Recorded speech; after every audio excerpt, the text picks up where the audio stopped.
Comment faire circuler l'énergie dans sa maison, dans votre maison, qu'on appelle le Qi? Je suis Françoise Chevalier, bonjour, et je suis consultante en Feng Shui tibétain, en géobiologie et en même temps formatrice principalement d'ailleurs en Feng Shui tibétain et en géobiologie. Donc il est nécessaire et indispensable que l'énergie circule bien dans notre maison. Donc l'énergie qui rentre dans la maison, on l'appelle le Qi, C-H-I, mais vous le verrez aussi écrit le Qi, et c'est la même énergie que le Qigong, Q-I. Hein, voilà. Et c'est le même, le Qigong c'est à l'intérieur du corps, et nous c'est le Qi qui circule dans la maison. Et pour qu'on ait un bon Feng Shui dans la maison, eh bien, il faut que le Qi circule partout jusqu'à votre lit, puisque c'est indispensable que la nuit, on reçoive de l'énergie.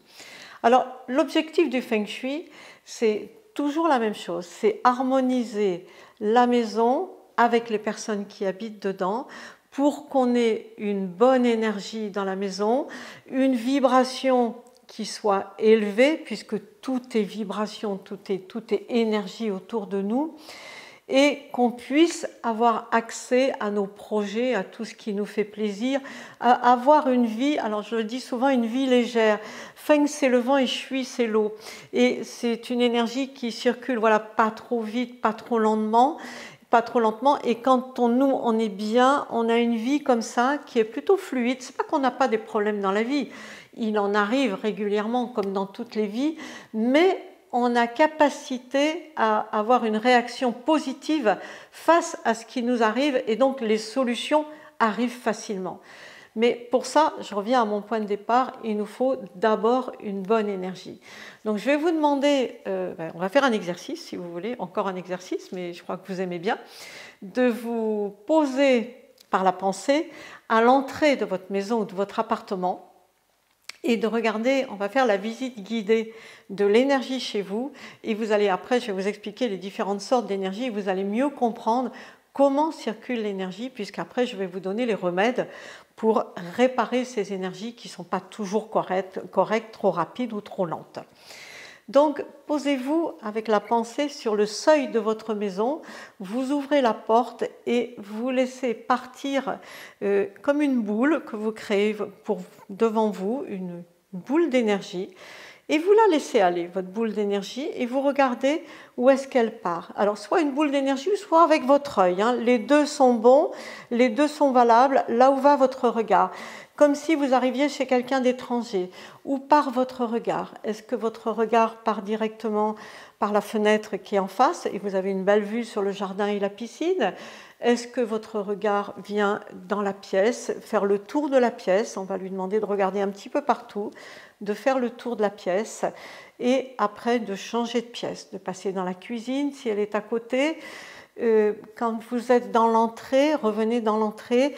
Est-ce qu'éventuellement vous avez un escalier qui monte? Regardez si votre regard part tout droit ou est-ce qu'il monte l'escalier. Si l'escalier est en face de l'entrée, probablement que l'énergie monte, probablement qu'elle monte tout droit. Voilà. Et après, une fois qu'elle est là-haut, est-ce qu'elle va bien dans les chambres ou est-ce qu'elle bloque? Est-ce qu'elle tape dans un mur juste en face de l'entrée, en face du haut de l'escalier? Voyez. Donc regardez bien comment ça se passe, comment ça circule là-haut. Si ça circule, s'il y a un deuxième étage, est-ce qu'elle continue à monter? Est-ce que votre regard monte facilement? Ou bien est-ce qu'il bloque sur une porte? Vous savez, quelquefois, j'ai vu des personnes qui ont un étage et ils bloquent avec une porte tout de suite juste en haut de l'escalier. Ça peut freiner un petit peu l'énergie quelquefois. Vous voyez, des choses comme ça. Et si vous n'êtes que en rez-de-chaussée, s'il y a une entrée fermée, comment circule l'énergie dans l'entrée? Est-ce qu'elle circule et est-ce qu'elle part dans le salon? Ou est-ce qu'elle bloque? Est-ce qu'elle tourne en rond dans l'entrée? Vous voyez?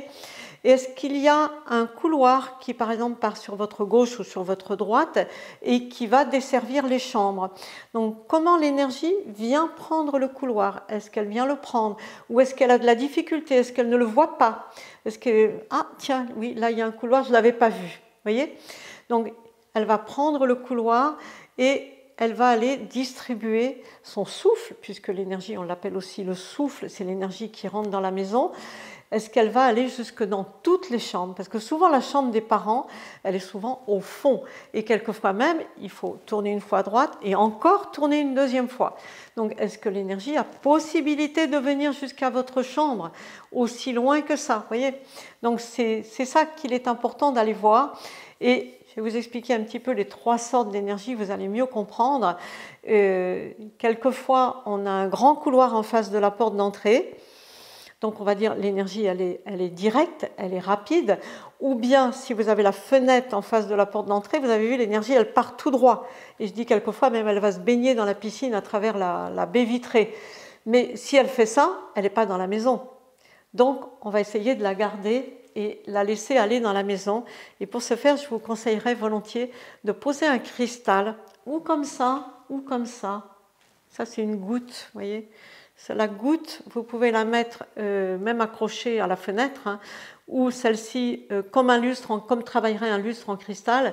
Vous pouvez le poser entre l'entrée et la fenêtre pour ralentir justement cette énergie qui va trop vite et qui sort et qui ne se distribue pas dans la maison. Même chose, vous pouvez utiliser le cristal, par exemple, si vous avez, ce que faisaient les anciens, hein, si vous avez l'escalier dans l'entrée, l'énergie a tendance à monter tout de suite à l'escalier. Eh bien, dans les anciennes maisons qui avaient un étage et qui étaient un petit peu bourgeoises, souvent, on avait toujours un lustre en cristal dans l'entrée pour la même raison, parce qu'il permettait de distribuer l'énergie en bas et en haut. C'est-à-dire que tout ne partait pas en haut. Il y avait des pièces de jour en bas et l'énergie était distribuée. Donc pensez à mettre un lustre en cristal, si vous en trouvez un, vous pouvez. Il y en a un ici, voilà, il est très beau, vous pouvez mettre un lustre en cristal. Mais ce n'est pas obligé. Si vous ne l'aimez pas, ne le mettez pas. Mettez une boule en cristal, une boule à facettes. Hein. C'est du vrai cristal. Hein. Mettez une boule à facettes et ça fonctionnera pareil. Ensuite, si vous avez une énergie voilà, qui n'arrive pas, on va dire, elle est une énergie stagnante pour différentes raisons. Soit, vous avez vu, je vous ai parlé du couloir que j'ai sur la gauche ou sur la droite qui distribue les chambres, par exemple, et l'énergie n'y va pas. Elle n'y va pas parce qu'elle ne le trouve pas, elle ne le voit pas. Donc, mettez à l'intersection de l'entrée et du couloir, vous mettez votre boule en cristal. Et vous allez voir, elle va conduire l'énergie dans votre chambre. Elle va l'emmener. Elle va l'emmener, c'est son rôle. Elle est faite pour ça, la boule en cristal. Elle est faite, elle a je ne sais pas combien de facettes, je crois que c'est 80 et quelques, et elle est faite pour distribuer l'énergie et la répartir. Donc ça, c'est important. Si vous avez par exemple dehors, si vous avez un terrain en pente, voilà, si vous avez votre salon ou votre cuisine et que vous avez un terrain qui descend tout de suite devant, c'est ce qu'on appelle une énergie fuyante. C'est une énergie qui part tout droit. À ce moment-là, mettez aussi, si vous pouvez, un cristal, ça peut être bien. Et puis, si vous avez trop d'encombrement dans la maison, vous allez avoir aussi une énergie stagnante, une énergie... ça ne circule pas, quoi, comme on dit. Ben oui, s'il y a trop de choses, ça ne circule pas. Dans ces cas-là, je vous proposerais bien de faire un petit travail, si vous voulez, pour demander de l'aide. Demander à être aidé, parce que quand on ne peut pas désencombrer, c'est pas parce qu'on n'est pas propre ou des choses comme ça, c'est parce que souvent on est encombré dans la tête aussi.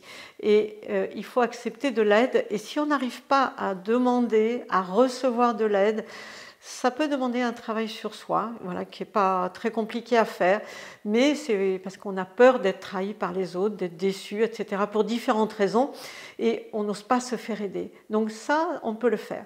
Donc vous voyez, il est important, compte tenu de la forme des maisons qu'on a aujourd'hui, de faire attention à la circulation de l'énergie. Chez les anciens, ce n'était pas compliqué.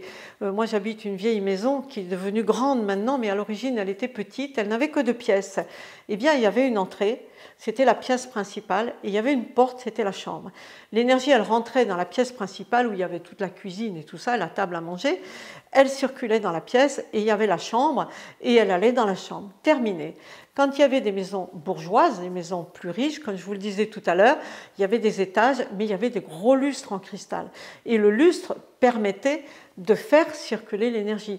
Et quand on avait carrément des salles de château, des grandes salles, eh bien, on avait une porte à l'entrée de l'immense salle, une autre porte à l'autre bout, et pour que l'énergie ne parte pas tout droit, ils mettaient un énorme lustre en cristal au milieu de la pièce, avec en général une table octogonale en dessous, et en fait, l'énergie circulait librement et se baladait tranquillement, ni trop vite, ni trop lentement. Donc, il y a des remèdes pour ça, et c'est ce qu'on apprend à faire avec le Feng Shui tibétain. Ça s'apprend très, très bien. Donc, si vous voulez un rendez-vous, n'hésitez pas, vous avez le lien en dessous, et on pourra faire le bilan de votre maison, regarder un petit peu. Et si vous voulez apprendre, c'est vraiment le moment, profitez-en, c'est pas compliqué, c'est vraiment accessible à tout le monde. Voilà, maintenant, regardez de votre côté.